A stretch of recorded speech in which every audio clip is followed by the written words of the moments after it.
We going. Here we go. We going. Right? On the YouTube.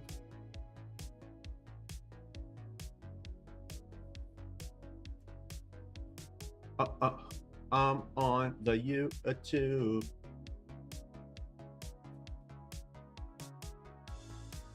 Yeah, we're live. And we're live. And we're live.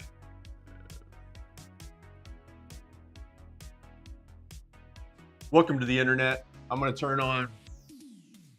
Why not? We're going to go here. We're going to go here. I don't know if Twitch will let us go online. I haven't been on Twitch in so long. I don't know, man. I don't know. How's it going? I'm Dan. We're going to paint today. We're going to do some painting today. I thought I would turn on the stream for the first time in a long time. And really what I've been doing since the last time I streamed was try to figure out how to make it so I don't have to think about this at all. And I just sit down and I type, I want to stream into my computer, and my computer just opens everything up that I need and stuff. And then, so here we are. I am streaming right now simultaneously on Facebook, YouTube, Facebook, YouTube, and Twitch. And I wanted to tell you guys, y'all, about. But first we dance. Should I turn this down some? I'll turn it down just a little bit. Like a fade in. Or a fade out. I don't know. Listen, kids, I'm going to put the stream right here. Let's test the stream. Oh, man, there's a little bit of a glare there, so I'll probably be squinting like a weirdo. I be squinting like a weird. Oh.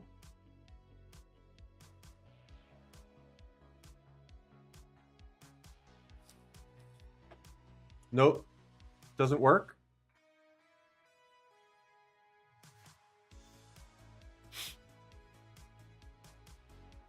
Everything's connected. The chat doesn't seem to be coming through though. Do. Can I type here? I might just not be able to chat today.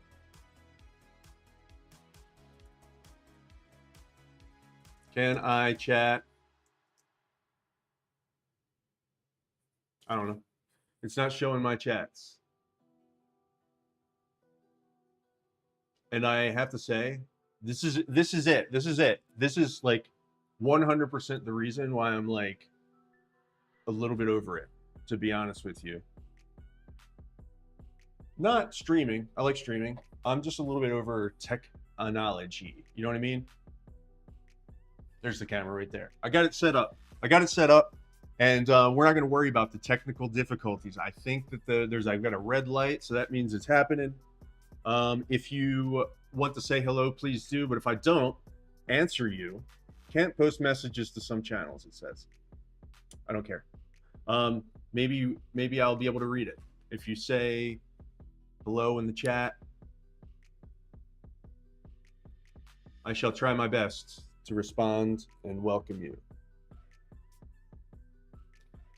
Like the warm host I am. So what are we doing today? We're doing this. There is a show coming up on February.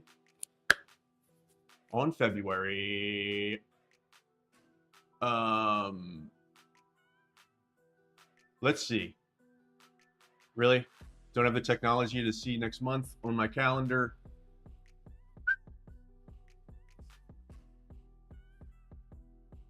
February 7th, February 8th, assembly required.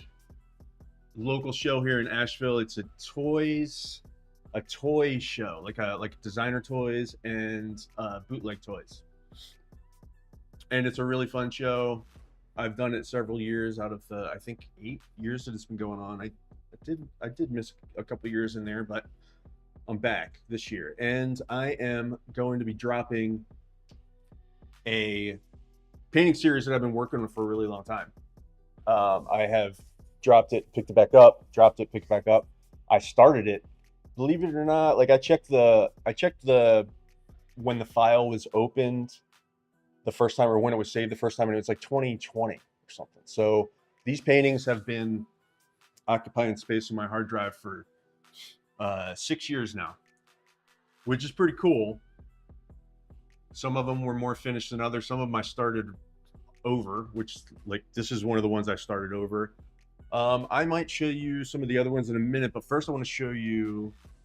Yeah, let me show you a couple other ones. Actually, let me do this on a different screen for privacy's sake. Hey, how's it going? Hello. I wanted karma. How are you doing? On Twitch. Doing some painting.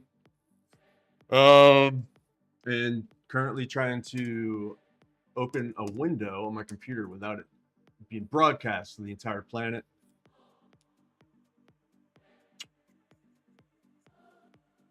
Getting ready to show some paintings that I am I'm working on some paintings right now, and I'm getting ready to release them in a few days or a week.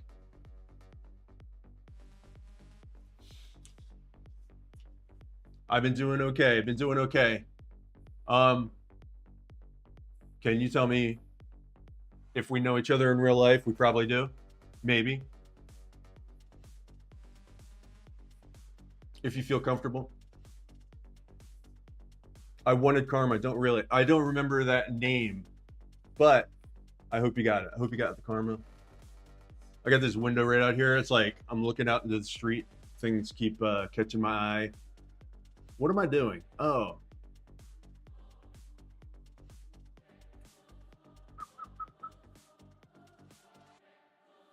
All right, I wanted to show you guys.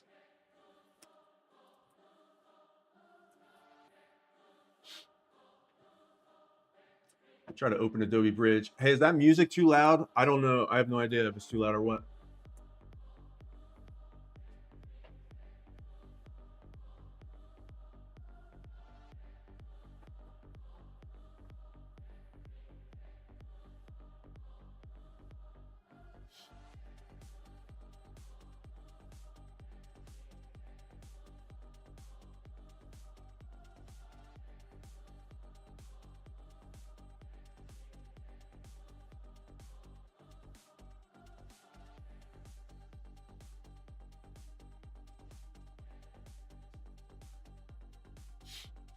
All right, let's see here. I guess I could show these. Why not?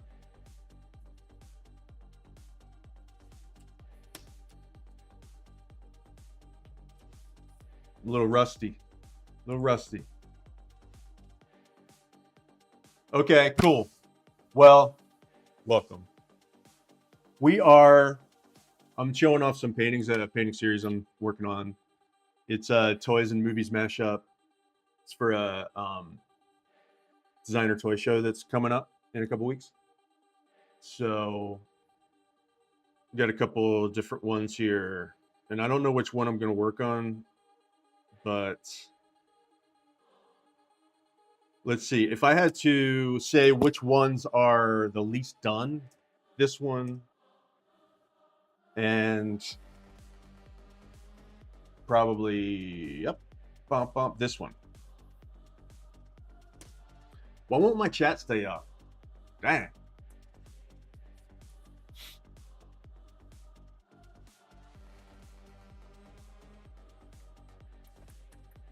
Thank you.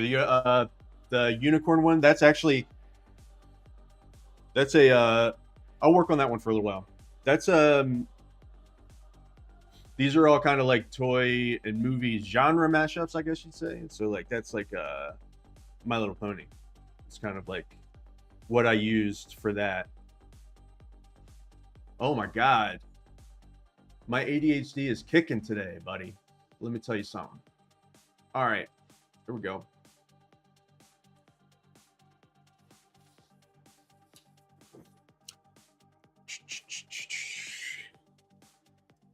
Every time I flip away, my chat goes away. Can it not stay here?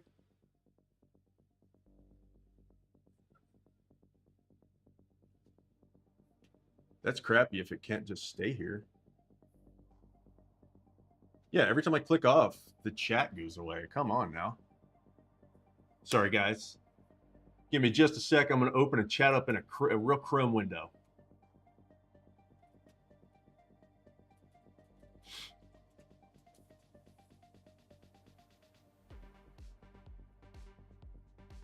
Hey, here we go.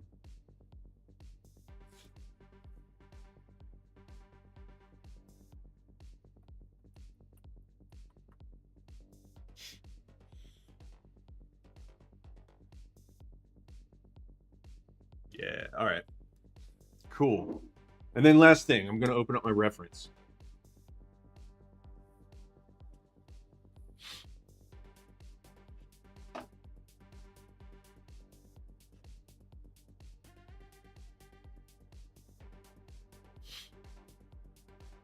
Let's see here.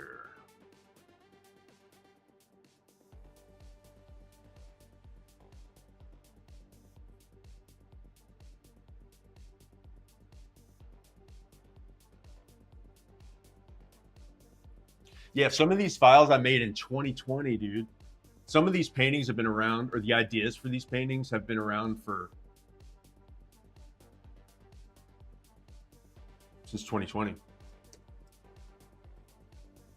Here's my reference I'm kind of using.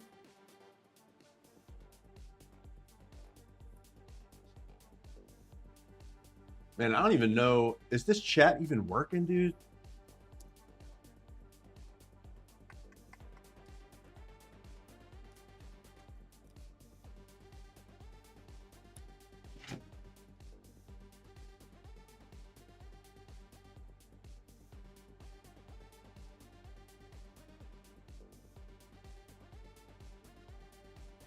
Ridiculous. All right, I got to go get my iPad. I'll get my iPad and do some restream chatting. Be right back.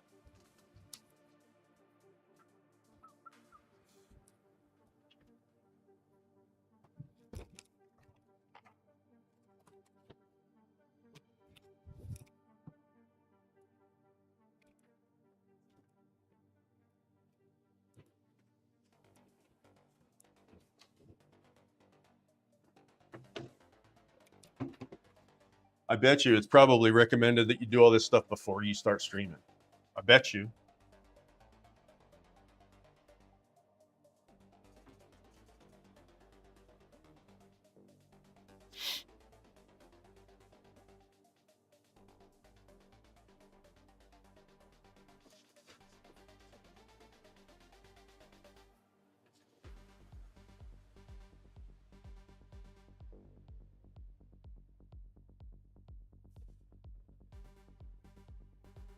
Come on now. Dang.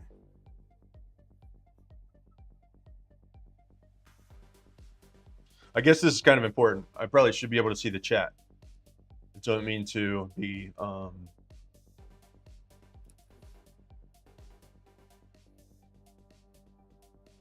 it's the same thing.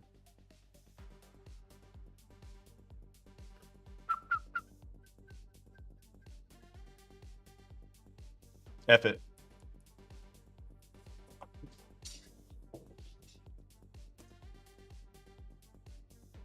I'll pull up Twitch. Restream is supposed to stick all the chats together, which is pretty cool. But I don't know what's going on.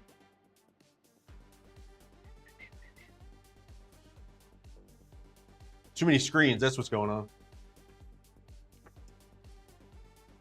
Too many screens. All right, so I'll just say, hey, I'm on the Twitch chat.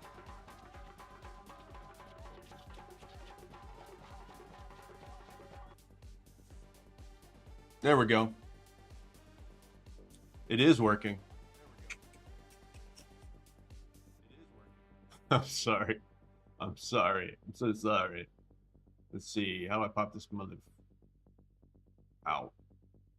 Pop out chat. There we go, baby. Now. Dan has entered the chat. Creating arts of Disney kind of characters. You know, I mean, it depends on what it is. But yeah, I do like the idea of doing cartoony stuff, but giving them kind of a dark edge, I guess you'd say, especially for this one. This one is toys and movies mixed together. So it's kind of like this idea of like, I don't know how old you are, but any of you might be, but like the idea that when you're a kid, you are kind of making up like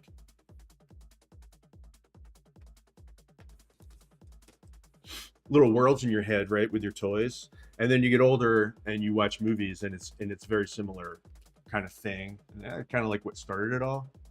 And also, I just want to do toy and movie mashups. Like this is like a Old West type thing, but we're doing My Little Pony. Come on, God dang. Run away. By the way, I do paint sometimes, and I have a foul mouth. So hopefully everybody's ready for that.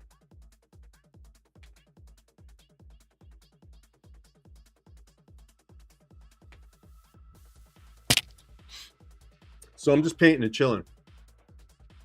Just painting and chilling.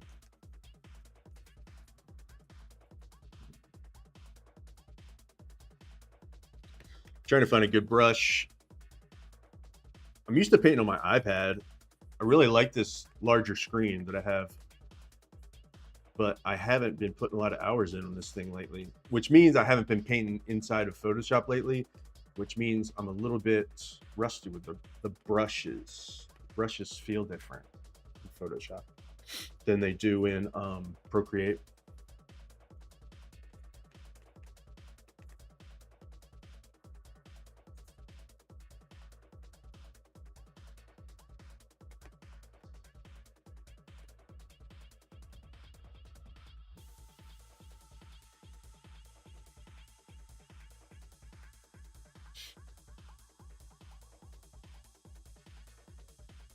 But yes, if anybody comes in and like the music, I got the music turned up really loud for me, but I can see on the levels that it's hopefully not too loud.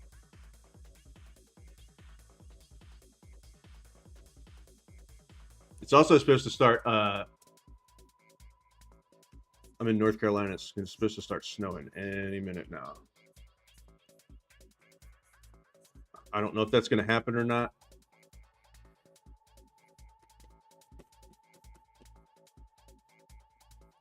Maybe.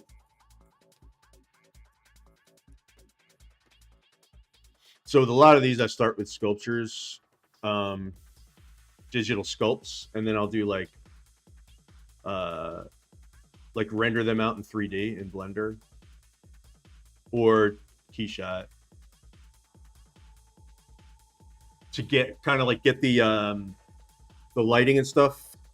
Or actually more like, it's not actually lighting. I mean, I changed the lighting up a lot. It's really more about getting a good composition, right? So I'll start out with a scene and develop that like maybe a little bit, develop a scene a little bit, and just enough to start like seeing it, and then I can render it out and then start getting like get a base to start painting on. But so that's how I do a lot of stuff. But then by the time it's all over with, a lot of times it changes a lot.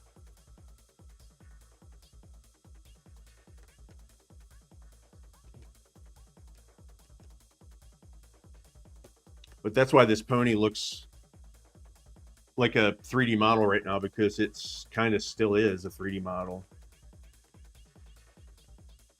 Kind of. I really like getting basic forms down with sculpting, because then you can like turn the camera. You've got a camera to play with. You can play cinematographer for a little while, and kind of like get your shot the way you want it. And you can take it. You know, I've seen some people that pretty much just do their whole illustration inside of like ZBrush or something, and then they paint it somewhere else, or whatever. Some people just do it the whole thing in 3D, and then they just kind of turn it until it looks like a good shot. Like I know some comic book artists do that, and it's fun, especially when you're like, so like I see like the potential of an idea, and then I will play around with it and stuff and draw it a bunch or whatever, and then it develops partially from working on it, but it also is kind of like you have to see it. So like for me, I have to like start to see something at a certain point to be able to understand it, like, or what it might be. And 3D helps me with that, because then I can like see all the possibilities. Like there were a bunch of different shots of this that I chose from. I might show those in a second, but I just want to paint for a minute, because I have been trying to get to painting for like an hour and a half now.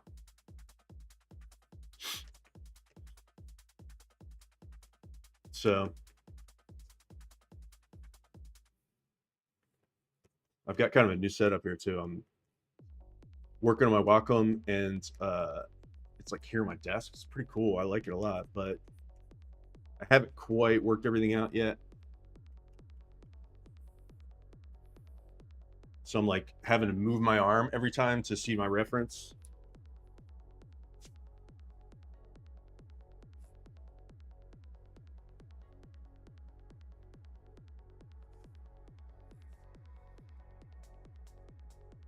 That's better.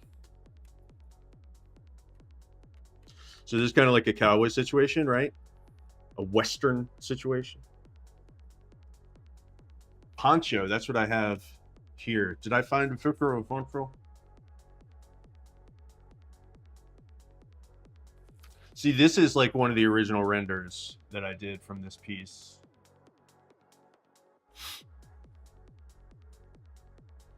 What the frick is going on? This, I want this. There we go. So like this was the idea originally, and just kind of take that and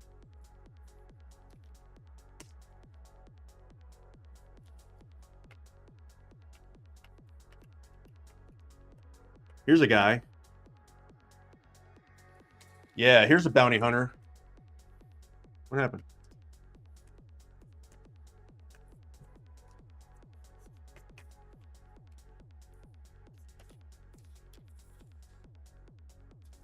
Let's turn on some cyberpunk style stuff.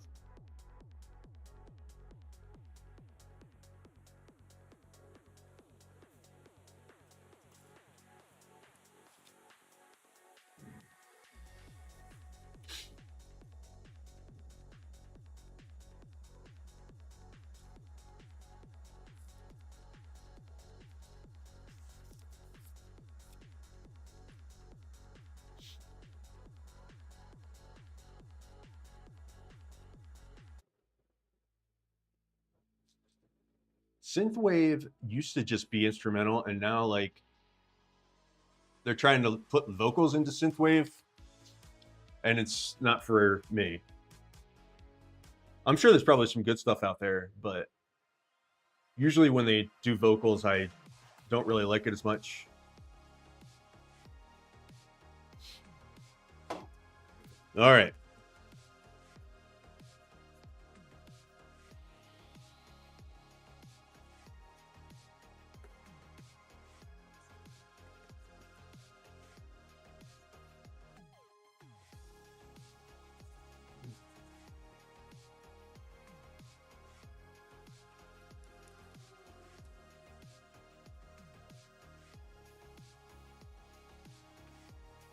So this is for a designer toy, bootleg designer toy show coming up,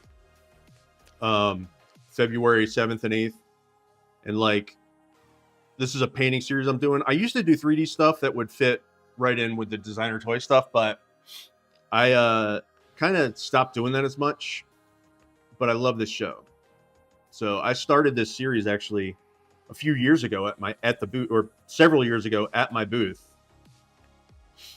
And it just kind of turned into this, and now it's like 8 paintings that I'm trying to finish in the next 2 weeks and get produced. And also a toy, very, very limited run toy.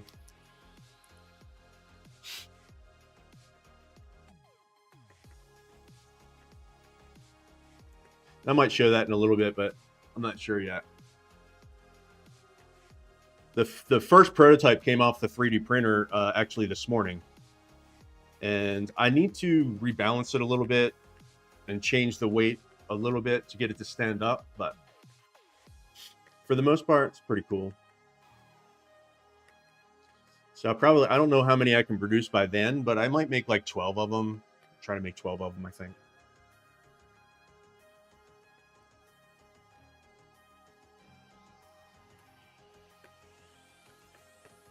If there's anybody in the chat, let me know if you want to see that and I'll pull it up.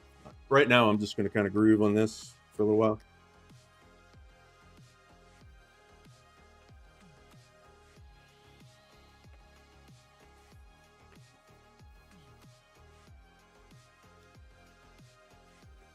This guy's been on the run for a while. That's how I'm trying to do this. All right, so they definitely did not have wife beaters in the Old West.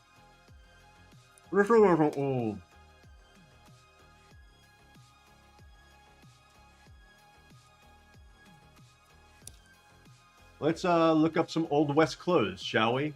Why don't you come along with me? Wow.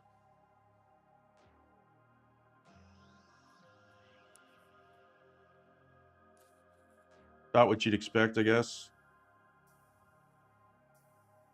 Here's a trench coat guy. Here's another. You never know if shit's real or not anymore, really. I mean, like, this could be AI. I just assume everything's fake in the whole world.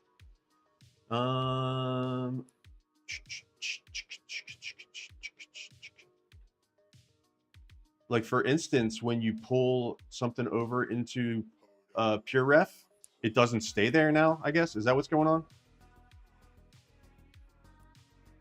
Weird. Real weird. There's a cowboy. Here's some ladies, some Old West ladies. Is there anything I can get from this? No. Oh, here goes a bunch of Old West folks. Clint Eastwood. The sheriff from Blazing Saddles. Paul Newman. Oh, that's Butch Cassidy, Sundance Kid. And is that why can't I think of his name? He's the guy from It's a Wonderful Life, Jimmy Stewart, but I don't know what movie that is. And then I forget her name, but this is True Grit. That's a pretty good find. I need to find an Old West criminal, not so many of these dandies. Old West criminal clothes. Yeah, here we go. Legendary Wild West outlaw. See, even the outlaws were like wearing suspenders and shit. Oh, they wore their kerchiefs. They wore tough guy kerchiefs back then. Let's see. Oh, I don't want to pay for it. Sorry, guys. Don't want to pay for it. There we go. Some there's some tombstone for that ace.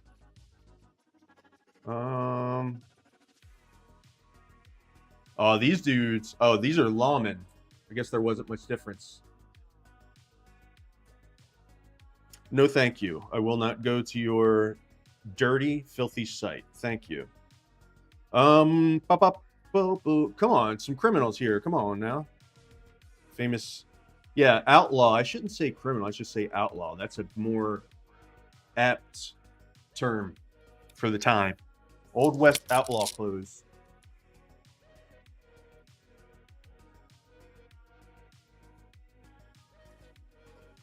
Yeehaw. I mean, a lot of these shit's the same. So I think it's more the okay, these guys wore kerchiefs because it was dusty. Gotta be, right? So we'll do some of that.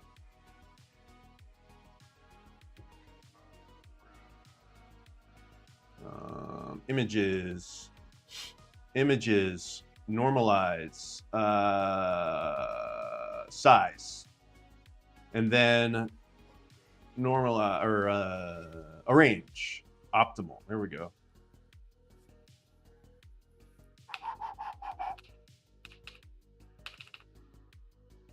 This dude, see, he's even got a poncho. That was one more thing I wanted to see. I wanted to see a poncho. All right, one last thing.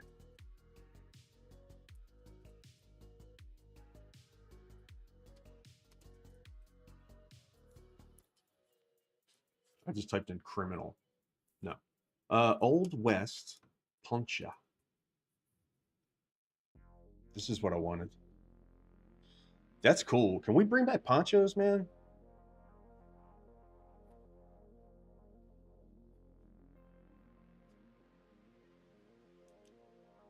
Right? We need to bring back ponchos, dude. Yeah, that's gonna look nice. It's gonna look nice. Let's see. Anything else? Yeah, there's all kinds of different styles, I guess, right? I like this one because it's kind of like, oh, a little bit. It's stylish, but it's also subdued. It's not all wild. Brown. You expect a lot of brown in the desert, in the Old West.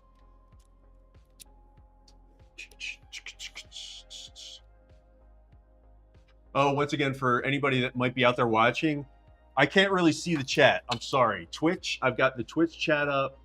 Let me see if I can get the YouTube chat to work. Facebook is definitely, I can't have 4 chats up, and it's like, I don't know what's going on with the chat, and I'm not gonna be able to like stop, you know what I mean? I'll try to bring the restream chat back. See if it works now. I've got a cat named Boom Boom, and he's hovering around me because it's like almost time for him to eat.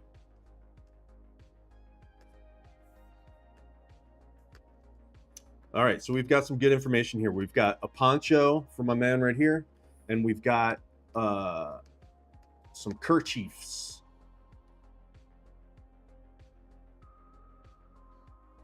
So I don't know. It's like, now that you know that they needed this for the desert, makes more sense, right? Let me pull my colors over here.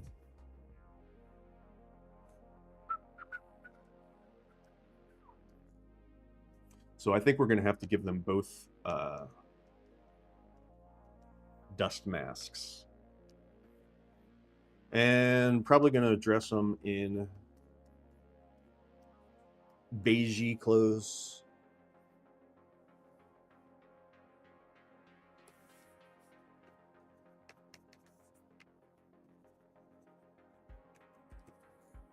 You start out with scribbles. I always start out with scribbles. There's actually a reason for that too. It's like, especially with these things that start out as renders. So like, you know, often, especially with painting, you're building up from really rough, from like the first line. You're building up, and it's kind of like, feels like a good natural progression for a painting, because you're not making any super decisions that are like going to stick you later, right? So for me, I try to like gently go into the painting for as long as possible and just like avoid decisions until it becomes obvious, or avoid big decisions. So like once you get the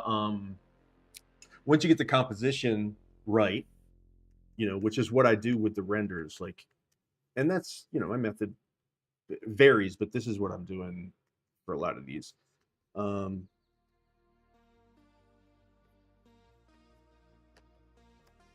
But the thing is that you circumvent a little bit of that build-up phase when you pull in a 3D render.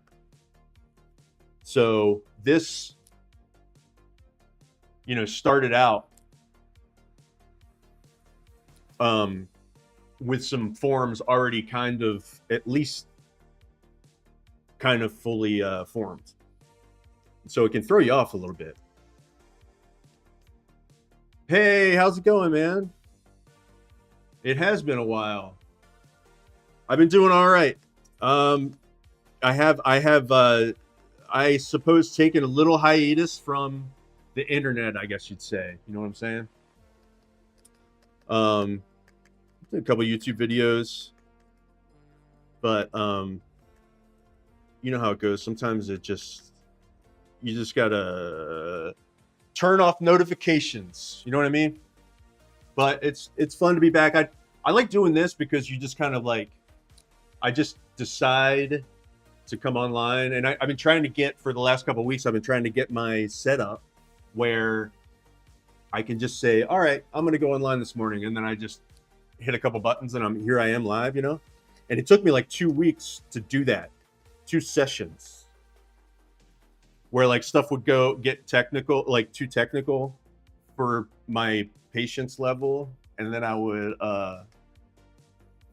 leave and come back. So today, finally, wrangling in that sanity from the tubes. Yes, exactly. I mean, especially like I don't know about you, but when you start feeling pressure, like market and our modern idea of marketing is like be on social media all day and all that stuff. Like there's got to be a different way because I've tried to do that like 6 or 8 times throughout the time I've been doing art, right?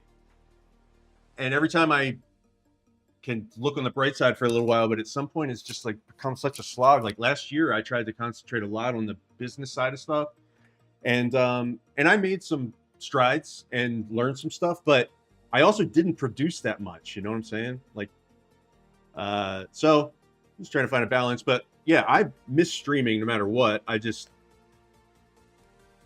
haven't really been like too keen on doing a bunch of technology, right? Yeah, it can eat at you. So how have you been doing, man? Oh yeah, about this. This is a painting series I'm doing. I've been working on this series for a long time. Uh, hold on a second. I can't hear myself think. I got my music so loud in my headphones.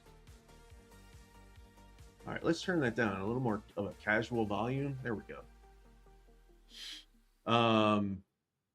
Where was I? Oh yeah, there's this really cool show coming up locally here in Nashville called Assembly Required, and it's a bootleg toy and a bootleg toy and designer toy thing. You should look it up. It's really cool. And when I first discovered it, I was doing actual like more 3D stuff. Let me get back into something here, like where I can paint. I was doing more 3D stuff, and then I just kind of like drifted away a little bit from 3D stuff. I concentrated more on painting and painting series, but I am doing a toy for this. But yeah, so I just decided to finally finish this series that's been kind of floating around on my hard drive for 6 years. I looked at like when I made the files, and like some of them are like up to 6 years ago. So they've changed a lot. And actually, what's weird though, man, is like some of them had me really stumped. So it was almost like I had to put them down for a couple years until I got a little bit better at handling some of the kind of stuff that I was trying to set myself up for. Makes sense. So yeah, this show is super fun. It's like my people. I don't know how else to explain it. It's just like it's a room full of like weirdos that are just like, I don't know, they're just purely in love with what they do. And there's a whole lot of like, I don't know if you ever messed with any kind of like casting, like resin casting or mold making or stuff like that. It's like a whole thing, and if you like to learn, it's a lot of fun to figure out how to create copies of stuff. And it was a lot of fun for me for a while. I just kind of drifted away from it, and it became too much work. And so now I do it. I still do it sometimes, but I definitely still sculpt. But I don't really produce a whole lot of plastic. Staying busy with the day job and illustration. Yeah, man. Me too. Staying busy with the day job. I guess that's another thing that happened over the past couple of months. It's like I'm a I'm a web developer is my day job, and contract a lot of the time. And yeah, things got real slow last year for a few months. That was probably actually when I was online a lot more. But then I ran out of money. I started getting desperate for a contract, and then one finally came through, but it was like more than I usually take on at once. So that's actually, I think that might have something to do with it.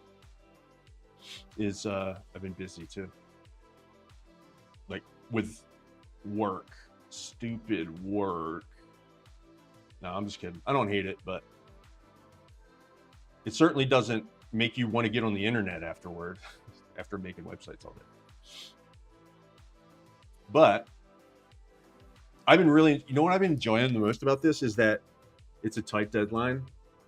And so it's literally the only thing that I can concentrate on, except for, you know, the day job. And then this is like, I don't have to wake up and ask myself what I need to work on today. It's like, I know what I need to work on is this, because I have no time to do it. So that's kind of just like how my brain operates, I guess. You know what I think? This guy needs to have a darker shirt on. So you've been doing any cool illustration gigs lately? Anything cool? I mean, I like your stuff a lot. Do you do that kind of stuff for illustration gigs, or is that kind of like experimental and then you do something else for your paying gigs, or do people hire you to do that stuff for them? That's the kind of position I'd like to get into.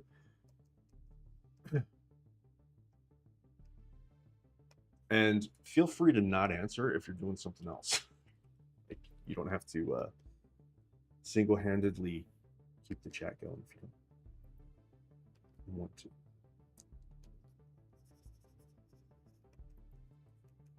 Like before, when I worked on this, it's weird because I'm thinking about when I used to work on this. Like, don't think I'm ever going to be real great at hands, but I am a lot more comfortable with doing hands now.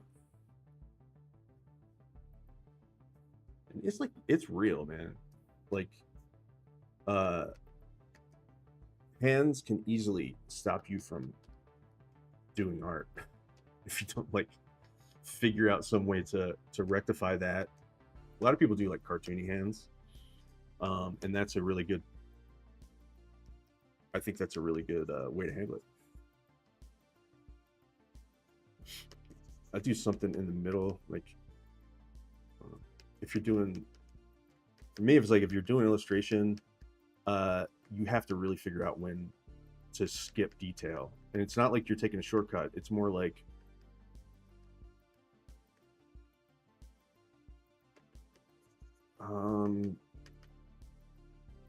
I think it's the reason why cartooning works, because if you do this, and I know nobody asked for a lesson, but I'm doing a lesson. If you do this, it's universally like accepted. We're so good at detecting faces, and we're so good at doing emotions that, like, I add a couple lines and this guy suddenly looks like he's up to something, right?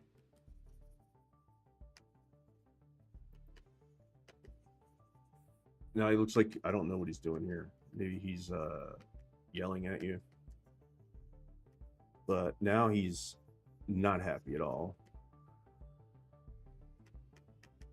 And it's just with a couple lines, right? But then there gets a little bit above that where it looks like you tried to make a realistic something and you failed. So it's like cartooning lets us fill in all those holes from our imagination. And if you try to, there's a line where, like, if you try to make it too realistic, you almost like destroy the illusion. Like, our brain is trying to, so anyway, that's why I do hands. Like, I don't try to make them perfect. But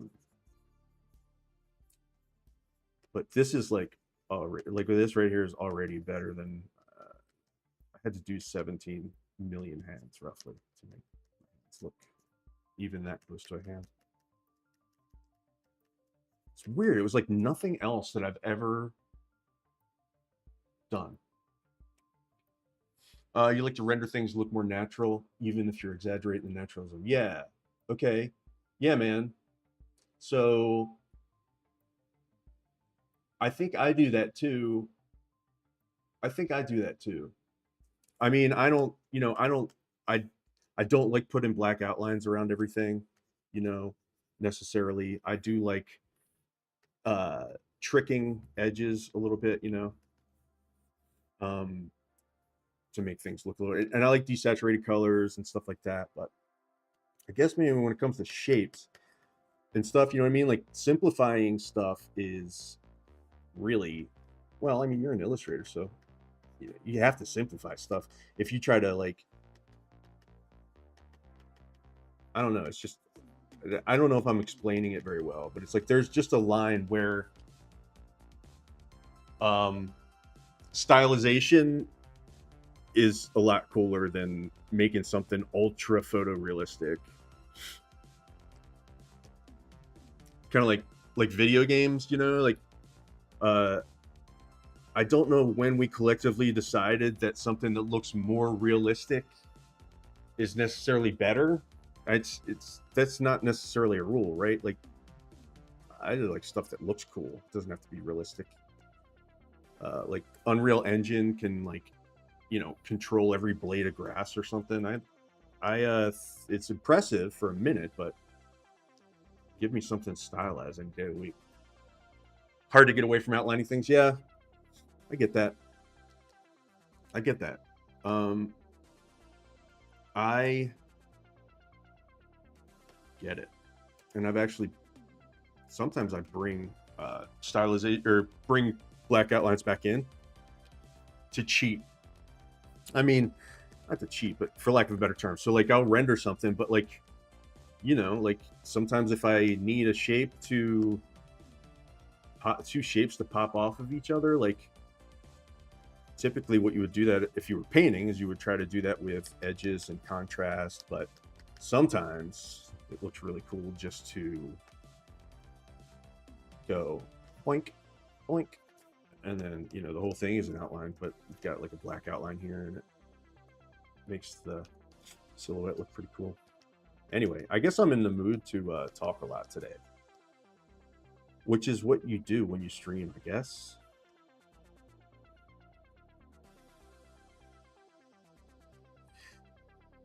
Yeah, and it's a balance. You're right. I agree. It's a balance, and it's also a different balance for everybody. That's why all art doesn't look the same, and that's what's cool about it. Especially when you're trying to make a My Little Pony.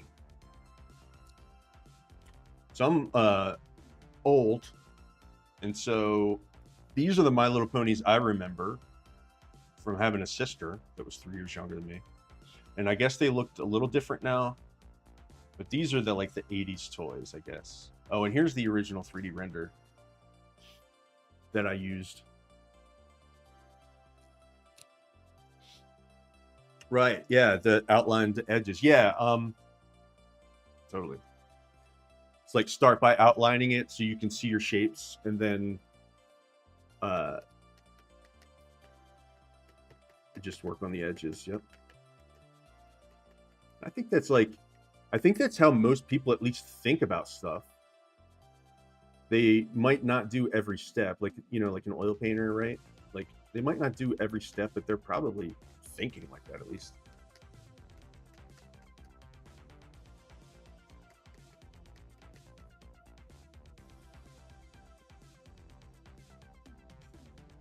Sometimes I like it when you can get to the place where you're not thinking.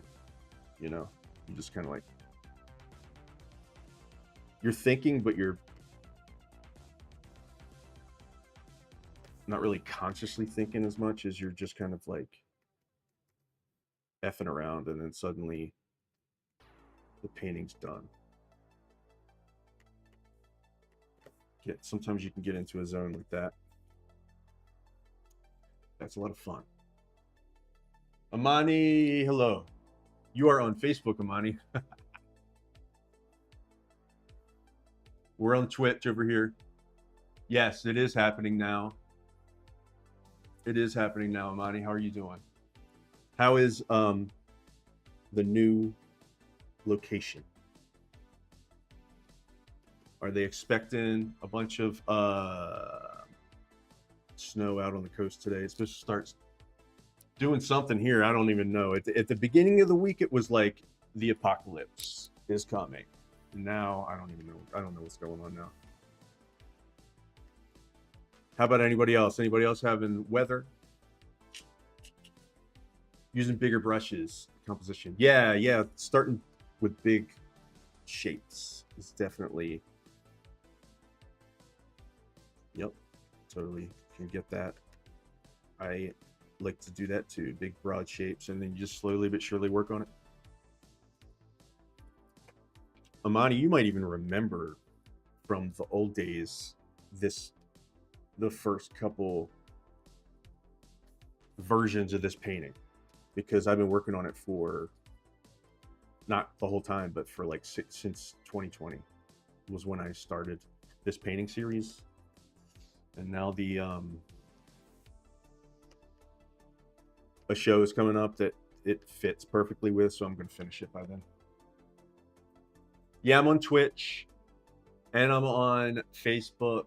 I'm Hey Weirdkid, I'm pretty sure, or I might be Dan Jaworski, might be my name on Twitch. You follow me on Twitch. You've seen me over there before. Iowa is cold as F. Got a dusting of snow overnight. Okay, Iowa. Yeah, I mean Iowa's probably cold this time of year, no matter what. But I was talking to my day job. I work with a lot of people from all around the country. So like the whole country was pretty much represented on a meeting. We had Nebraska, we had Minnesota, we had Kansas, we had DC, and so like it seems like it's supposed to be getting crazy, insanely cold everywhere.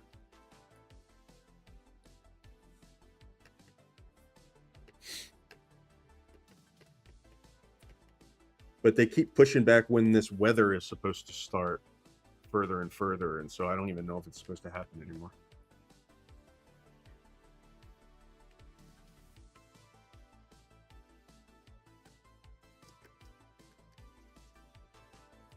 Keep having this temptation to make this more like one of these portraits you would see in the Old West. One of these where they're actually looking at the camera, and it's probably because you had to stay still for 30 seconds to even get a shot that wasn't all super blurry. So that's why they were all kind of like not really candid shots back then.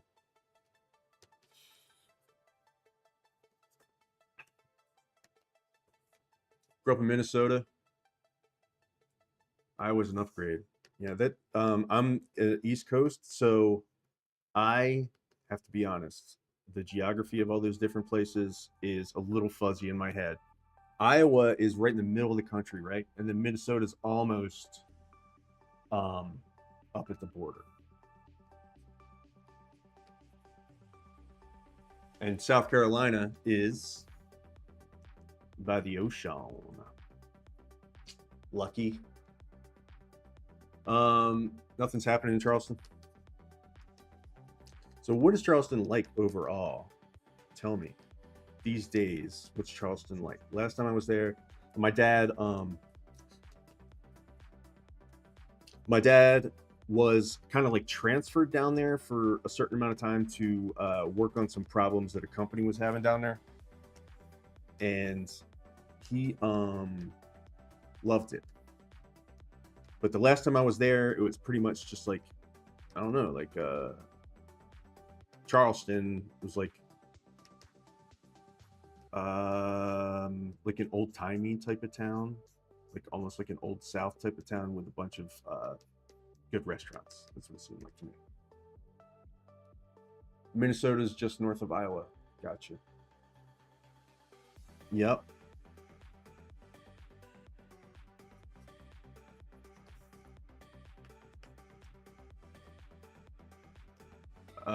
Iowa's flat. Okay, so where is Iowa in comparison with South Dakota? Yes, I know I could look at a map. What's the fun in that? Because I've been through South Dakota. When you said it was flat, that's what South Dakota was. It's like a It's like a rectangle in every sense of the word. It's just like a flat rectangle on the map that you drive through. I think that's South Dakota.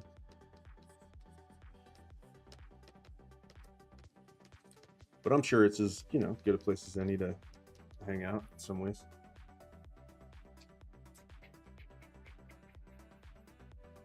Yeah, coming from the mountains,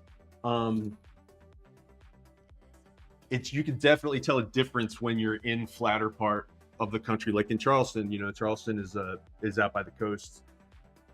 Talking about South Dakota, or not South Dakota, but talking about South Carolina, different parts of the country. And it's what's weird is that it feels surreal for a little while until you realize the reason why is because there are no mountains or trees in your way. Like I'm just used to around here. I'm used to not ever really seeing the horizon.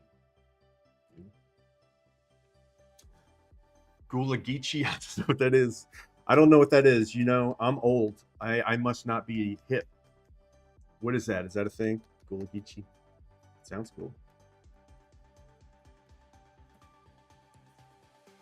By the way, I've been taking a break in general from the internet, Amani. I did get your messages and have every intention to write me back emails.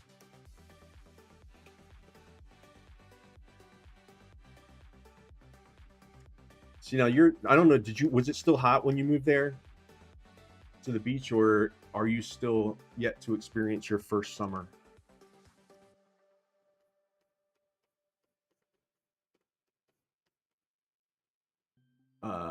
South Dakota is on the northeast corner of Iowa. Right.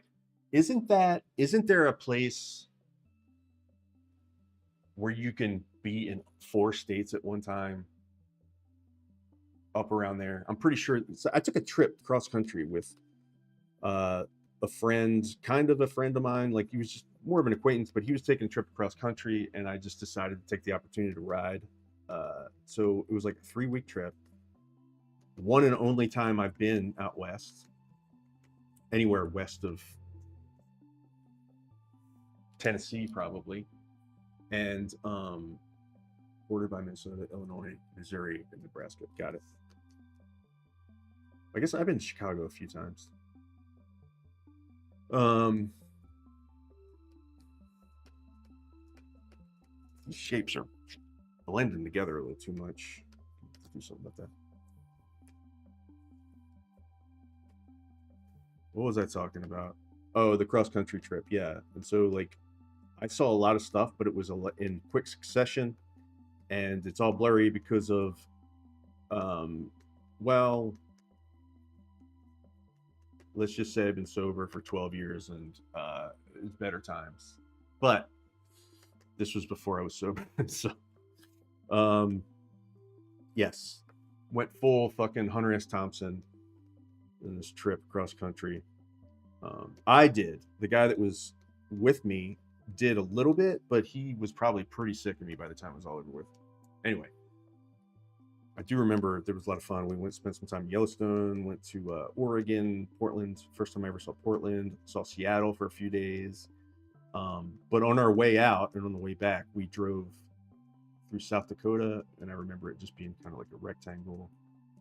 And then we hit, I don't know, we drove through a lot of states in one day. Yep, that's my story.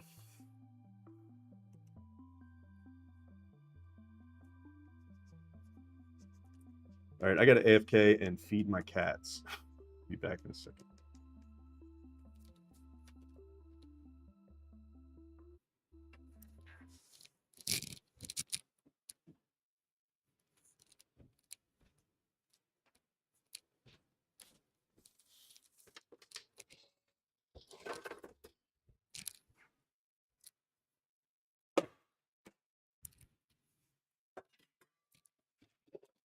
You can probably still hear me right now because I've got a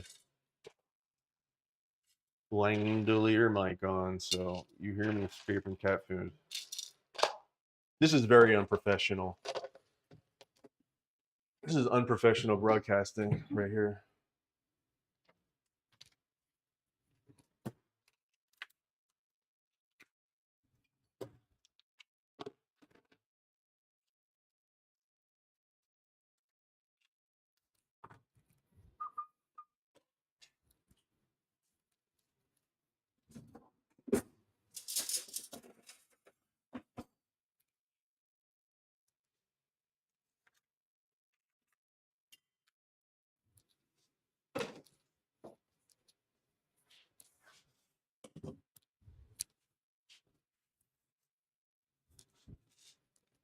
I'm also going to have myself a little treat. I'm going to treat myself to a can of Coca-Cola. Because it's Saturday. It's time to party. Time to party.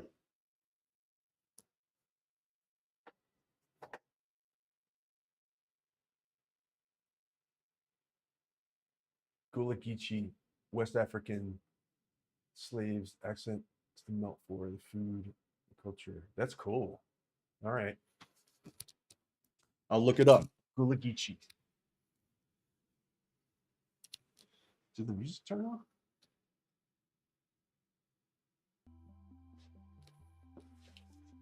So they just have like a culture community there. Food. I'll bet the food's good.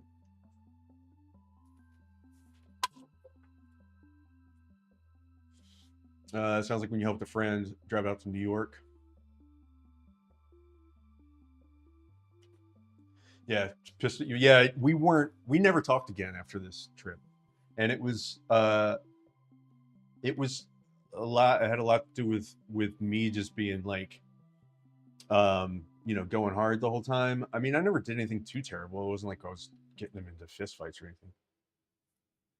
But he was also getting on my nerves by the end of it because of just, I don't know. Oh, okay, you were the annoying passenger. Yeah, I mean, we had fun for the most part. I mean, you sit in a car with somebody for a long period of time, and you can't just like be actively enraged at each other the whole time. But yeah, I'll just say that by the time we got back, we didn't talk again after that. My Little Pony jumped out in the middle of our Thriller flash mob. Wait, what? You gotta have to tell me about this Thriller flash mob. Yeah, this is one of 8 pieces for the like I said, assembly required. It's like the designer toy show that I pretty much won't shut up about. Excuse me. Okay, so here's the deal with this heart. It's effing me up. I'm gonna have to, because what I'm trying to do is I'm trying to design a thing behind another thing while I'm trying to paint everything else. So I don't know what's going to go on this rump here yet, but I'm going to scribble it out for now. Because this dude's hair just keeps getting crazier. Do I feed my kitties churro, right? There's little tubes of like puree. They turn their noses up at it. Actually, my one cat, Boom Boom, you can't see him. Boom Boom will eat anything, pretty much. But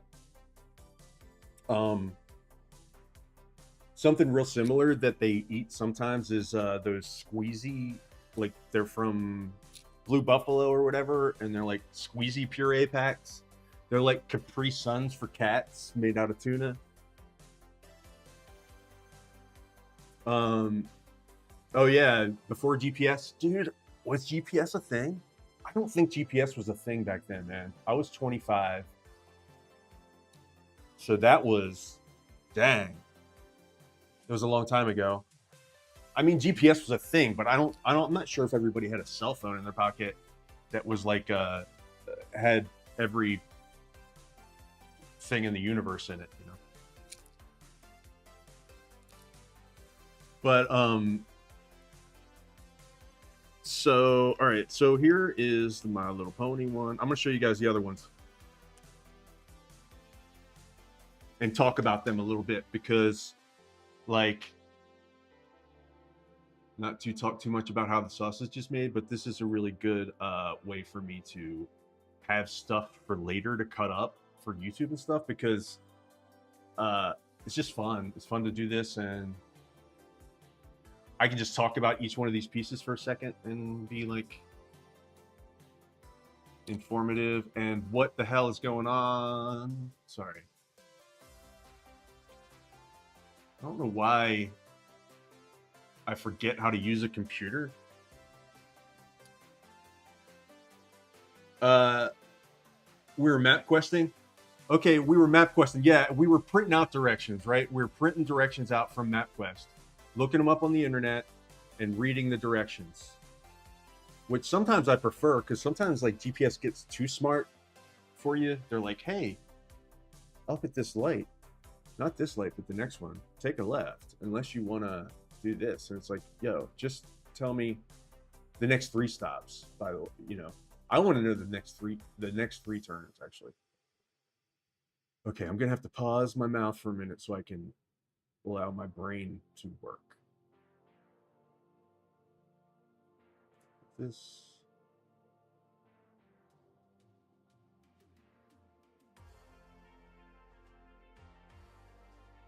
Okay, so MapQuest was the thing. And yeah, this is a series. It's called Cinemelt Playhouse. It is a series of paintings that are toys and movie mashups, basically. And it just kind of like, I don't know,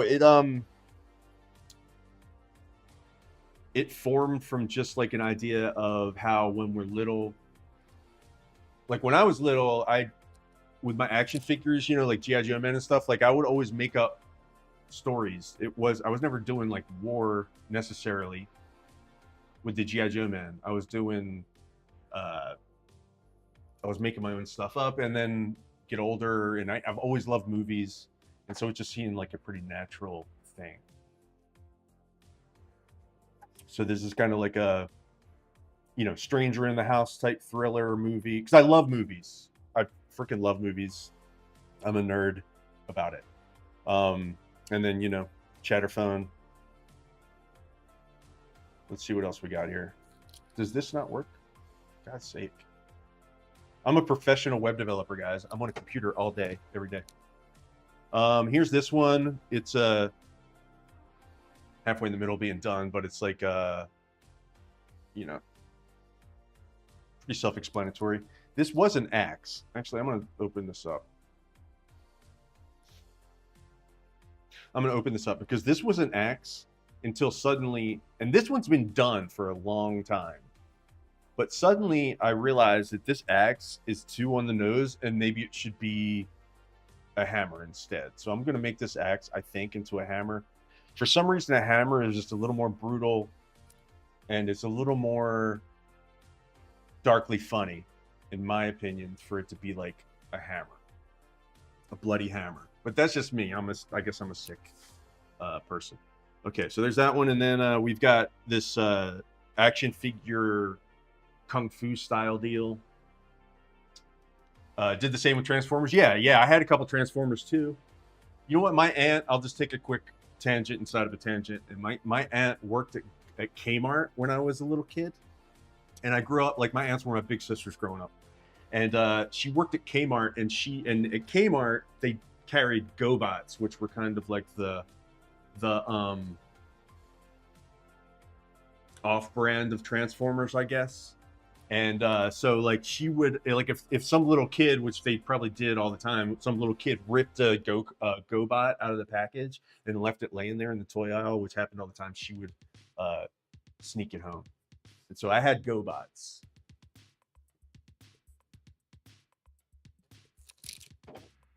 Build environments with cardboard. That's cool.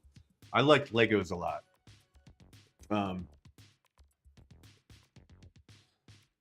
So being bludgeoned seems more brutal. Yeah, and it's not that. It's only like it's like because of the Furby. I guess it's because the Furby has always been creepy as shit. And then you know, you've got like a like I've seen probably every horror movie, and it just seems like sometimes you got to think past your first idea. It's almost like, okay, if I'm going to do a slasher with a Furby, right? What's the first thing you think of? Probably an axe. What's this? What's a cooler thing though? A hammer. I guess maybe that's my line of thinking. All right, and then I wanted to show you guys how far. So this is the Kung Fu one yesterday, and this is the one that's the furthest from being finished in my estimation right now. So this is where it's at now. Let me get rid of some of this marks. This was notes to self. So this is like the I was obsessed with taking my GI Joes apart when I was little, and there's a little screw in their back. I was obsessed with taking them apart and making new people out of them. And so you really got to be a fucking nerd, pretty much, to understand that this is how GI Joes were when you took them apart. I'm gonna put like the little elastic rubber band there too, and this has been through a lot of iterations. It's crazy. It's pretty crazy, but I'm pretty happy with where this one's going. I don't usually do really graphic meaning like, you know, like really simple designery style backgrounds, but this one is just like it just works, you know. I don't know. You guys tell me what you think. The red and the black. It's kind of like I don't know. It feels like it feels cinematic, like it fits there, you know. The eyeball, yeah, you like the Furby eyeball? I don't know if I took it far enough. It's kind of like, you know, have you ever seen? I don't know if you've been as traumatized by Furbies as I have. I wasn't really traumatized by them, but they were scary as shit. I mean, like, who wants a Furby? I remember when they came out, and I was like, who wants that? Because I saw people like using them, and it's like, I don't know, man. It's like there's no way you're not thinking thing is going to murder me in my sleep. When you start seeing it talk and its eyes looking around, it's like, no, fuck that, dude. But that's how I feel about Furbies. But yeah, I just like one eye is stuck open and one's shut. Yeah, the graphic look. Yeah, I was thinking like, I think I might watch Crouching Tiger, Hidden Dragon tonight just to soak in that, because I think this is kind of like what I'm going for with that mashup style. So it's kind of like toys and mashups of movies, you know what I'm saying? Or mashups with genres. Some of them are genres, some of them are actual callbacks. So what happened to Photoshop? There's Photoshop. All right, now let me open Bridge back up, because this is fun. This is like show and tell. You guys are getting exclusive looks at these paintings. All right, here's Mr. Potato Head, Frankenstein. I've been struggling with the background of this one for a long time. I think I finally figured out that really what needs to be happening is lightning needs to be striking around them, kind of like that.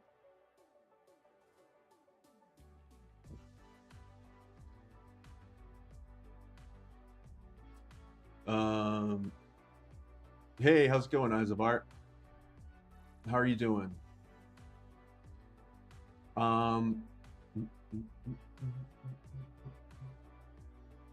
Bought at least 3 for your kid. Oh, you bought 3 Furbies for your kid?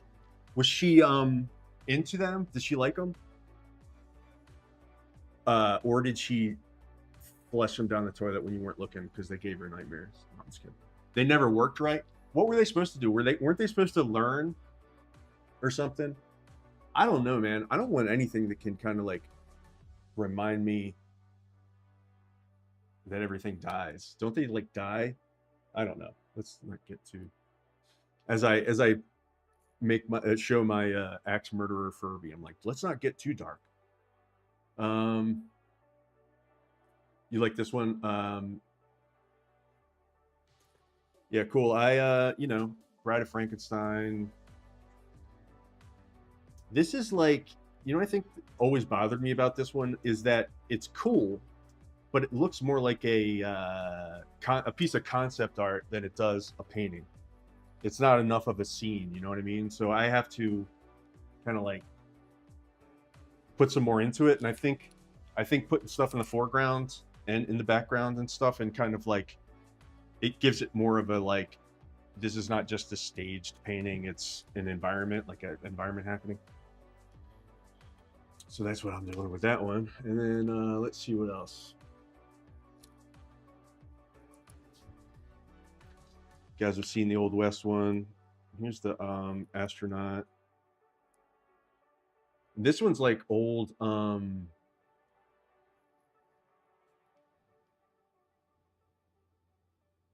let's see. This is like old family games, kind of electronic games, like from when I was a kid. Like me and my aunts again used to play Perfection all the time.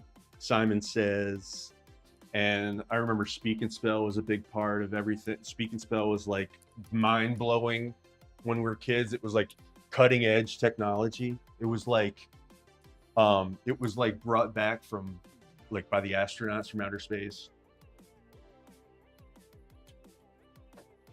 You're supposed to teach it English, feed it, and let it grow, and most likely teach it how to speak. You had one when you were young. Okay, so you actually like, I don't know. The did it already know English and it's supposed to just like wait a certain amount of time and then it learns more, or do you really teach it English? Does it really like learn the language from you? Like if you spoke French, would it learn French? Old electronic games, yeah, yeah. This is it's kind of like a sci-fi, and I don't know if you noticed, but some weird, very childish, immature person wrote "boob" on the Speak and Spell. That is so immature. Green potato head skin, yeah, yeah, man, like the Mr. Potato Head Frankenstein. I remember literally starting the idea of that at like the first assembly required, which is probably doesn't mean much to anybody, but it was a long time ago. And I put these down, all these paintings down for so long, and then now they're back. So we got two more. We've got ourselves a oh, it was already speaking, but it was speaking Japanese. Okay, cool. Were Furbies a little bit after my time or something? I don't know, man. I guess I was like probably in high school when they came out. Yeah. Anyway, here's Thelma and Louise. Rock'em Sock'em Robots mashup with Thelma and Louise. I was gonna put a little Harvey Keitel back here yelling at him, but that was too much. I don't know if you guys know this or not, but if you go and look at Rock'em Sock'em Robots, oh, I forgot the S. Yeah, right, a 5, right? Is it a 5? I guess it's not really like a calculator. You really could do words. Anyways, yeah, you used to be able to play Hangman on it, remember? It was cool. It made spelling cool. The Speak and Spell, yeah. And the jump scare game was Perfection. That's the one you're talking about, right? Where you wind the thing up and you put the pieces in and you never get them in time. There's no way you can do that. Or you probably can. There's probably some kid that can do it in like 12 seconds or something. He's like spitting them out of his mouth right into the holes. You know, who knows?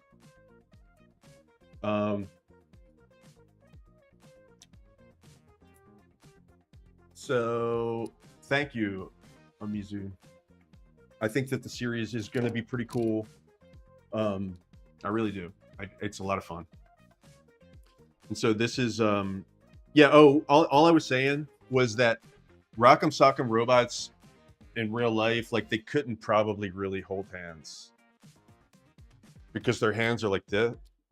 Am I even on the camera? Their hands are like this, And so like their arms only do this, and it's like a whole thing. So it took me about 15 years to even start to understand the shape of how two Rock'em Sock'em Robots hands would go together.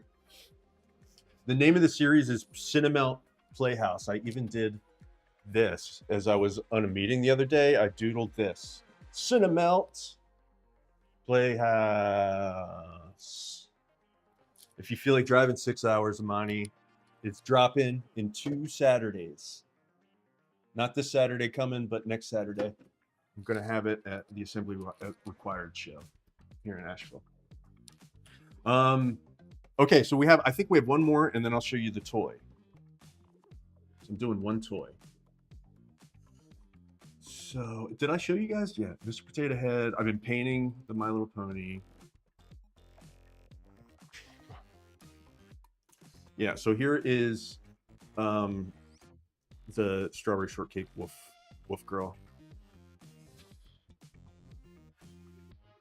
I don't know. I hope it's a little dark, but you know, I think that like the light is dark right now, but I'm gonna put a few more little chunks of light in here, and then it'll feel like it's popping more. But you know, she's supposed to be like looking up at the moon. How did I come up with my creative ideas? I don't know. That's you know, I think that it's just the way my brain works, where I just like, I have a really,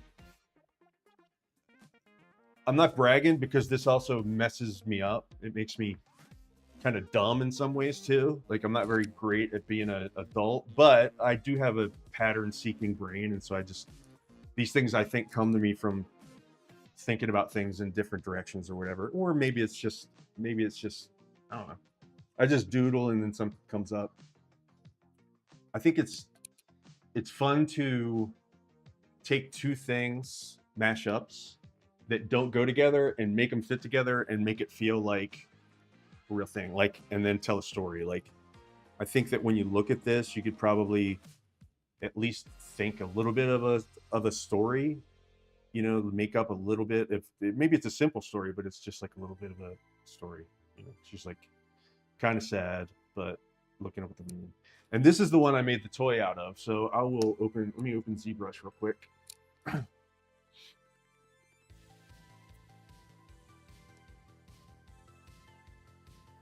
Gene Belcher's Halloween costumes.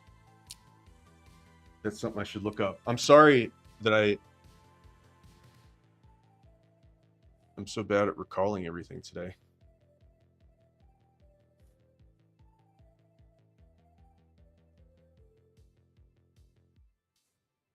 Gene Belcher. Oh, this is the guy from Bob's Burgers, right? Right? Like his Halloween costumes. You like the roughness? Yeah. You know, I don't want to, well, maybe I'll launch into a little bit of a reason why I do that.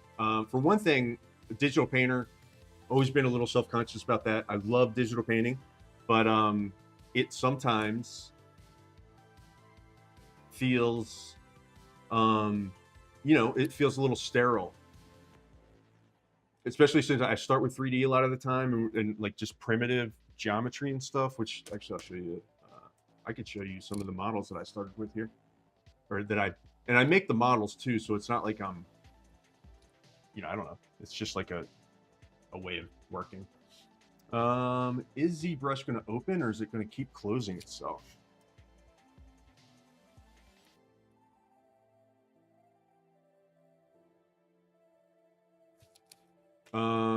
What was I saying? Oh, yeah. I think that my painting keeps getting rougher and rougher because it's almost like a reaction to how perfect everything is. How perfect I see everything being all the time. You know what I mean? And also it's like back to the kind of angry punk rocker roots. That's why I like it. When I was doing those interruption things, I don't know if you remember those Mazu, but Omizu, sorry. That's what's fun about those, is taking a digital print that is basically just it's a reproduction, right? But and it's also like represents like several hours of painting, right? So you render it, make it look really good, and then I take that reproduction and then I mark it up with like markers and just do a bunch of different stuff and make it like a one of a kind thing, and it's fun. Um, Fiona applesauce. Oh, okay, I get you. So multiple ideas in one costume. All right, I'm gonna have to look that up. Fiona applesauce. I don't know. And what? That's funny, man. Um, yeah, there's too much. Well, yeah, it's like it goes back to what I was saying earlier. It's like realism. I mean, like it is super impressive when somebody can photorealistically copy like a photograph and do that by hand and stuff. It's amazing, right? Um, but it's that doesn't necessarily mean it's got any kind of interest beyond the technical skill or whatever. You know, it gets boring. It gets old quick when you see image after image after image that are exact like reproductions or whatever. Um, anyway, sorry, I'm like ranting. That's what I'm here for, though, right? Talk.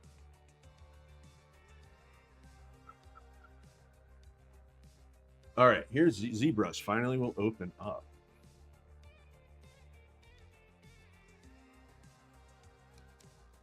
So first of all, I will load. I'll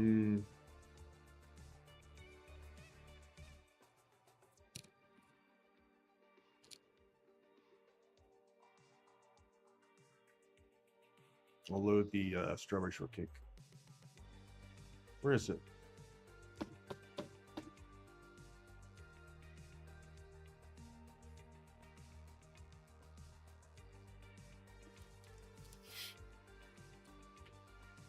Yeah. So this is the 3D piece.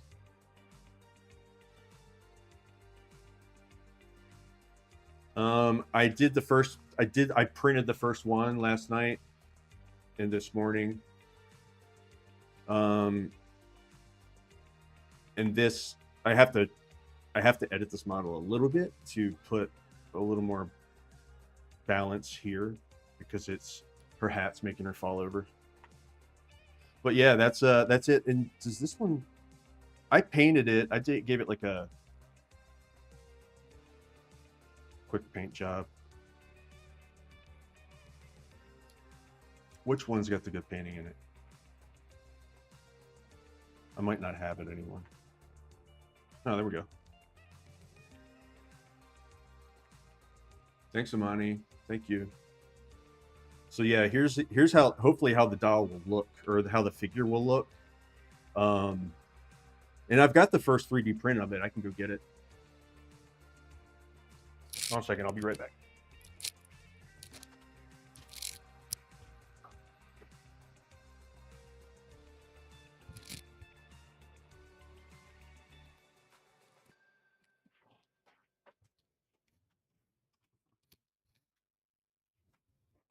All right. So yeah, this came off the resin printer this morning. This is going to be tricky.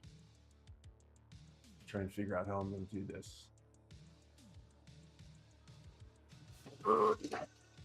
Because my camera's over in the corner, the new way I'm doing stuff. Can you see it?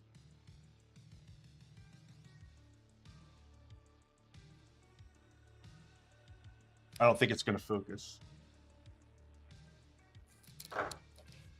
How can I do this?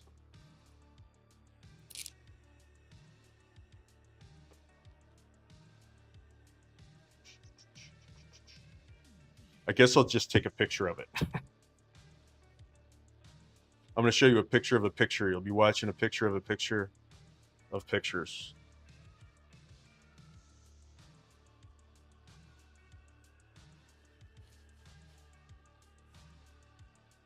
Bro.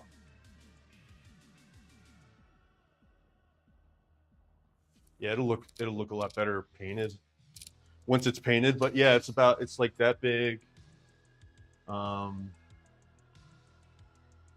And man, resin printers are crazy. They're getting crazy good. I have had one in my basement for a while, and I have used it a little bit, but I think I can actually like use this. I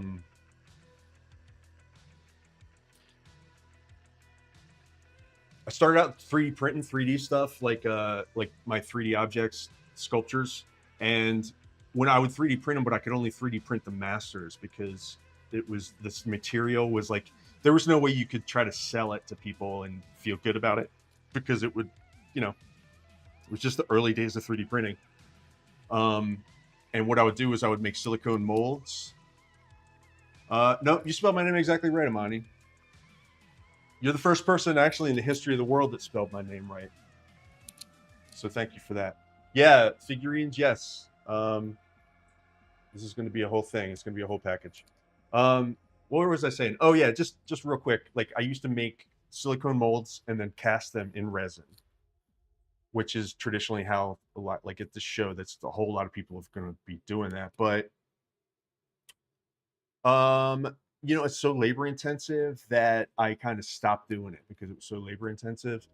And then resin printers came along, and this thing is so insanely, it's insane. The resolution on this thing is so crazy good.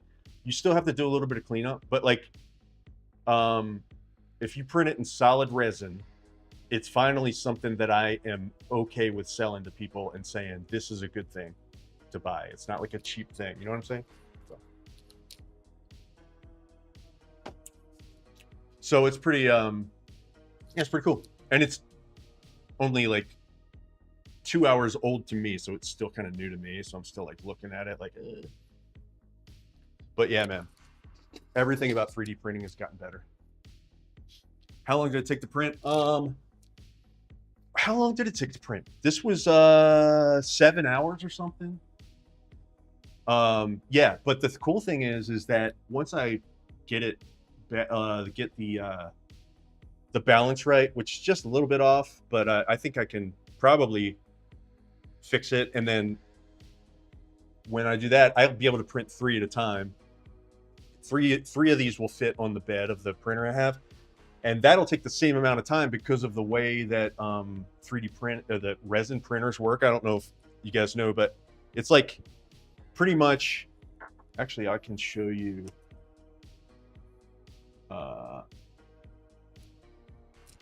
Show you something real quick to just kind of illustrate.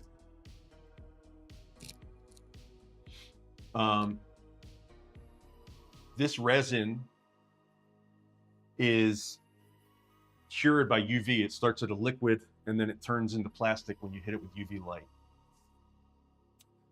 So like, you know, basically that's it in a nutshell.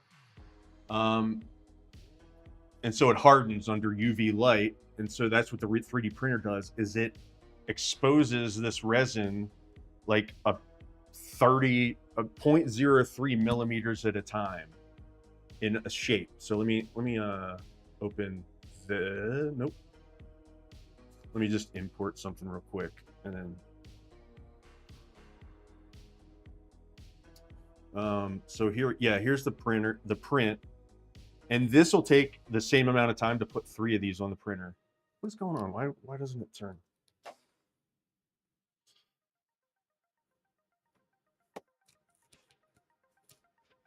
I've got so many different ways to use a computer that I don't even know how to turn this with a mouse. There it is. So anyway, yeah, putting 3 on here is the same thing because I'll show you, like, where is the, yeah, there we go. So like, this is pretty much what happens, is that there's a screen, a black screen, and it's just an LED screen, and it just flashes UV light through it in a shape. And then another shape, and then another shape, and then another shape, and then another shape. And then so it pretty much just like builds it 0.3 millimeters at a time by hardening resin. 0.03 millimeters, that's very small. By just doing resin. So you can imagine how if you had 3 of these next to each other, it wouldn't take any more time because it exposes all 3 of them at the same time. So anyway, yeah, I think that finally I'm able to make something. There's part of me that's like, I should hand make them because the whole process of that is really cool. But also, man, it's just sometimes you just have to make compromises. It's like I can't do everything in the whole world. So uh, finally have a way to make these where they don't feel like I beat, like they don't feel like junk. They feel substantial. I don't think this is going to break, even if you drop it once or twice. And then once I paint it, it's going to be super fucking shiny. I'm going for shiny, and I think I'm going to make like 12 of them. So yeah, that's it. That's the show coming up, and yeah, that's what I'm doing. I really like doing drops, and I think that this is probably the direction I'm going in, where it's just like I just work in series, and because it's like I said, it's feels like a natural way that my brain works. Like getting up and having like all these different things that I'm juggling. It's cool for a while. It actually is kind of fun, but then at some point I just burn out. I hit a wall, and then I'm like I can't do anything for like 3 weeks. So what is really fun is waking up. And yeah, you have more than one thing to do in a day. I get that. We're all adults, right? We have to do more than one thing. But when I wake up and I ask myself, what do I have to do today? It's when that list is work on this one painting series and like really get into it and really like have to go read about stuff and like just live inside this. Like um I'm gonna go watch Crouching Tiger, Hidden Dragon tonight probably to get a little bit more vibe for this painting here. Hand make like sculpt with your fingers. Well, I digitally sculpt stuff uh more now. The first couple of ones I did, I started out with sculpting with polymer clay, which is clay that hardens in the oven. Sculpey, probably y'all know that. I mean, they make a kid version, and then they make like a version that's a little bit better for like sculpting, like you know. So that's how I started, yeah, doing that. But then I would make silicone molds, and so you could make copies of it in resin. That's pretty much how toy prototypes were made forever and ever. And then I got into digital sculpting, and that is where I started figuring out how to use that in my painting and in the graphic novel.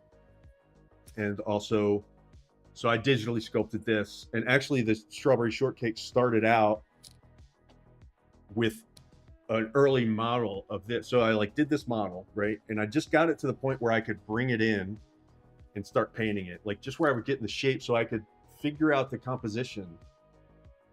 And because you turn things and you get the composition, and so you get the composition down, and then I would like and then I bring that in here, and then I paint it, and then I had the model laying around that was like maybe 20% of the way done to this, and then I was like, I'm going to turn that into a toy. So there we are.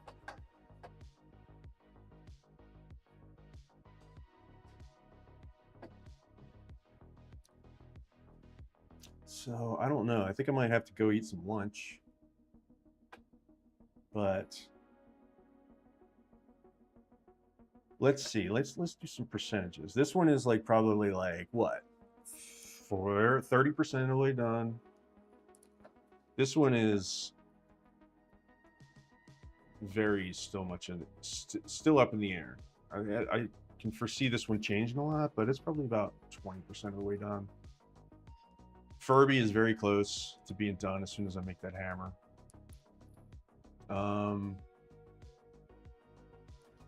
Yeah, Amani.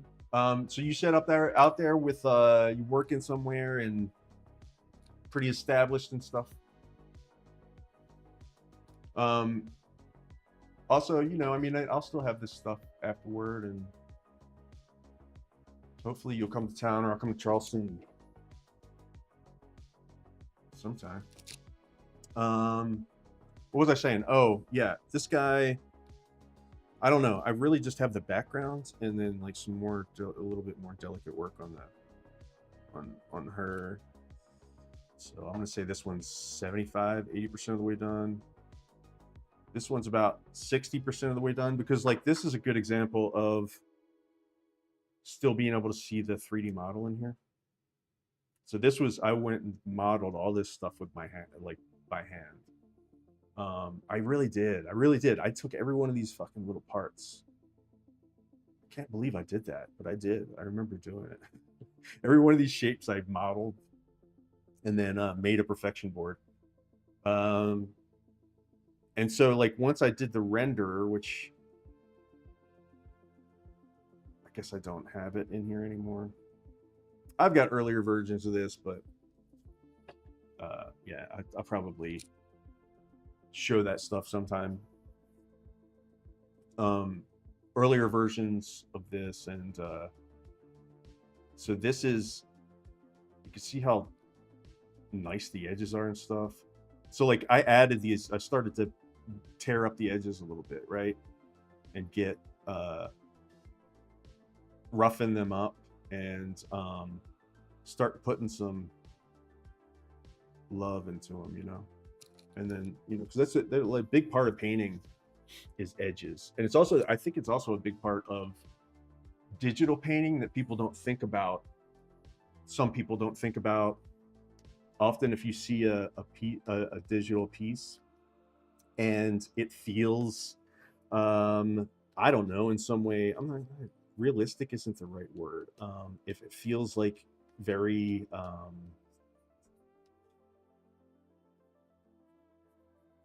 don't know, inorganic, I guess you'd say, it's probably because our eyes are used to seeing edges. And in paint, in digital painting, what I see is I see people either do, well, this is a 3D model, so you can see how every edge is hard, right? Because the geometry is, it's not like eyes, it's like everything is in focus, everything is super in focus, you can see the edges. But where was I going with that? Yeah, it's either that or a lot of starting digital painters, which, you know, it's also like a style choice. They use airbrushes to blend everything. I did the same fucking thing, and I'm not trying to talk like I, you know, like I'm some fancy boy, but blend in edges together, everything together, especially with like detailed stuff. It all feels like you know, it all feels fuzzy, it feels airbrushed together, and it's a great way to blend colors, but it's also not a good way to think about edges because all of your edges are soft like that. So like, you know, one of the things about digital painting for me is to F up the edges, make them feel interesting. So every little part, if you can, like a lot of different parts of the painting will be, there'll be like a little bit something to look at for your eyes. Anyway, you try to do all that in your mind and render a drawing. Sometimes it's nice to be able to see a thing.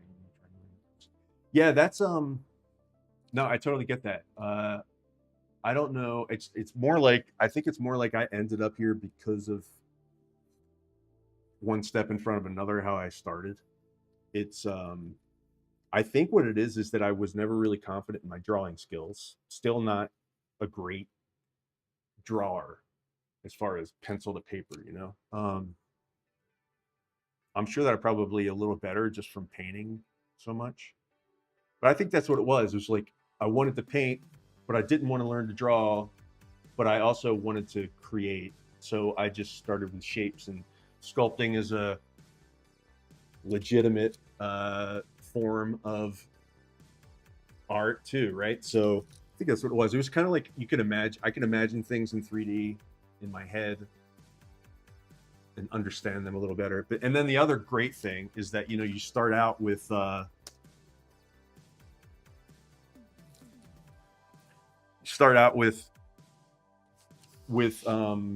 I'll show you, because I don't often finish anything like this much. Let me see if I can load one from a different one. Let's see.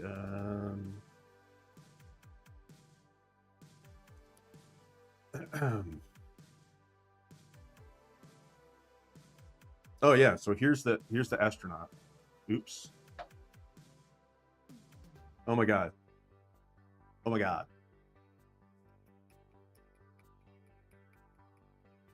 Okay, Cinemelt Playland. Let me see. What's a good one? Yeah, so Mr. Potato Head Frankenstein. This is pretty much how far I took it. So I could start thinking about how things were going to work. You know, sculpted these hands and whatnot. And as you can see, it looks, you can still tell that it's what it turned into and everything, but it's not, you know, the final painting looks a hell of a lot different. But, and this has got a similar issue where it's like, it doesn't feel like a scene. It looks like a model. So let me show the astronaut.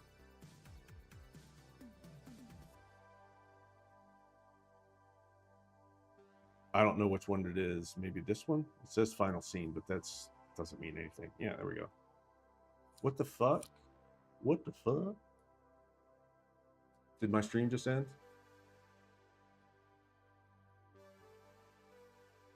I guess my stream didn't end. I don't know. Everything just went blank. When I have a particular idea, does it matter how you... Yeah, exactly. I mean, I hesitate, even with, like, even in the world of, and this is probably maybe a little controversial, but it's more of just a rule that I kind of live by. And even though things come and sometimes try to challenge my stance on that, I still always fall back to nobody, you know, nobody gets to say what art is and what the rules are, right? So, you know, AI is something that is, it's difficult to justify that somebody would type a prompt in and then get a piece of art out and say this is art and it's the same thing as what any of us do. But at the same time, I hesitate to ever say anything isn't art. So, but when it comes to, like, the core of your point is, to me, I mean, like, I completely agree. It's like, it does not matter. There's no cheating. It's like these self-imposed rules. Like, if people were to give you shit or give me shit for like rendering this instead of drawing it by hand, it's like, nobody said I had to do that. I mean, do you dig your own dinosaurs out of the ground to be able to end up driving your car? You probably don't. So F that. Plus, you know what another thing is that these are fun. That, like, this perfection board was fun to model. It like messes with the it hits the engineering part of my brain where you can have to like really take stuff apart. And, you know, because I mean, I did this by shapes and stuff, you know, it was all looking at a thing and then sculpting it. So it was a lot of fun. And yeah, and then I just took like a billion gazillion renders of this and moved stuff around so I can get everything kind of feeling the way I wanted it to. And then actually this won't work with Keyshot, but and then I rendered a bunch of things out. Probably too many. I think that's something that I need to work on, is I get really hung up on getting every possible perfect like, I render too much shit out, is what I'm saying. Like, you know, there's like freaking, there's probably a gazillion renders in here. Actually, yeah, this is something different, but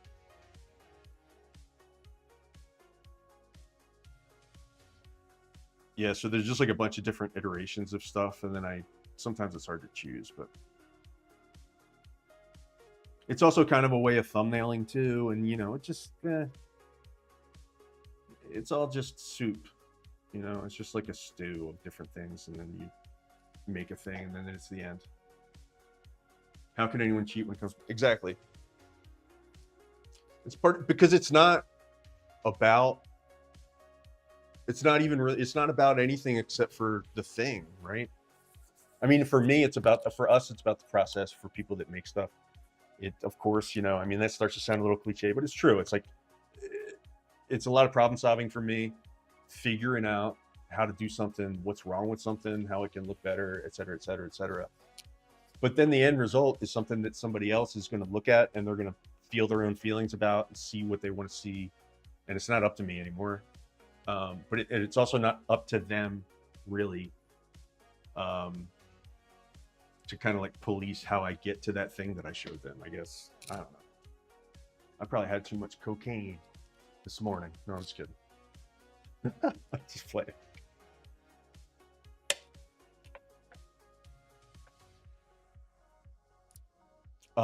This will look cool when it gets printed out. Are you talking about the astronaut? Yeah, I mean, each one of these have their own model, at least as a starting point. Actually, this one I modeled. I don't always do that, but I did model a lot of these. Oh, one more. I'll show you one more, and then I do have to go. But I just wanted to show you the pony, because that's the one I first started out painting today.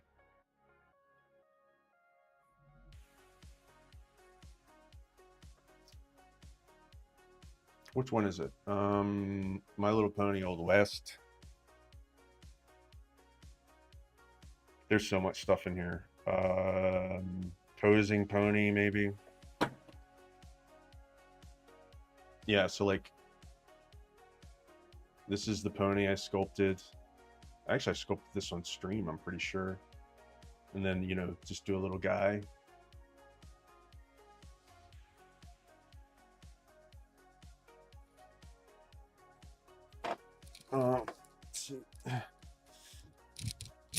You're done. Eyes of Art. You're on YouTube. Awesome, man. Yeah, I'm gonna start trying to. I don't want to promise anything, but I really like to stream. I like to stream like I did today, where I woke up and I didn't plan on it and I just started.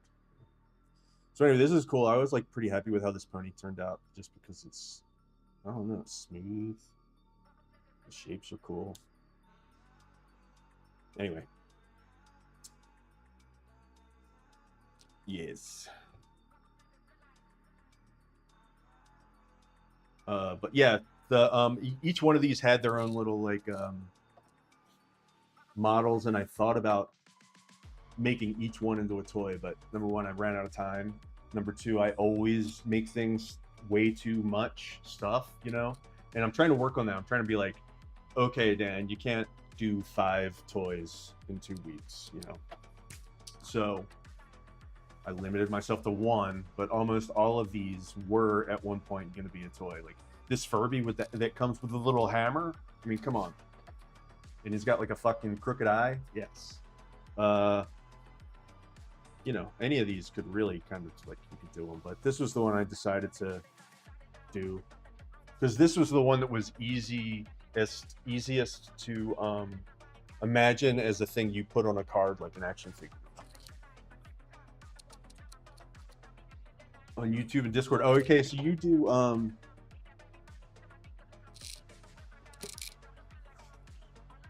you're a streamer, or you have a YouTube channel? I'll look you up, man.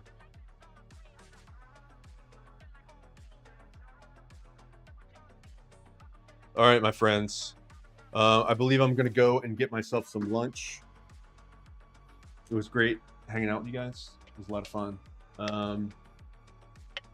You know, if you're want to follow the story, follow the channel, and whatever. And yeah, a lot of this stuff will be coming out soon, and I'm gonna be.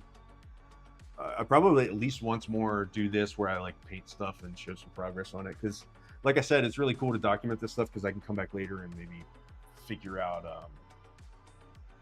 how to turn this into something content, you know. All right, my friends, I am going to call it a day. Thank you very much, and I appreciate it.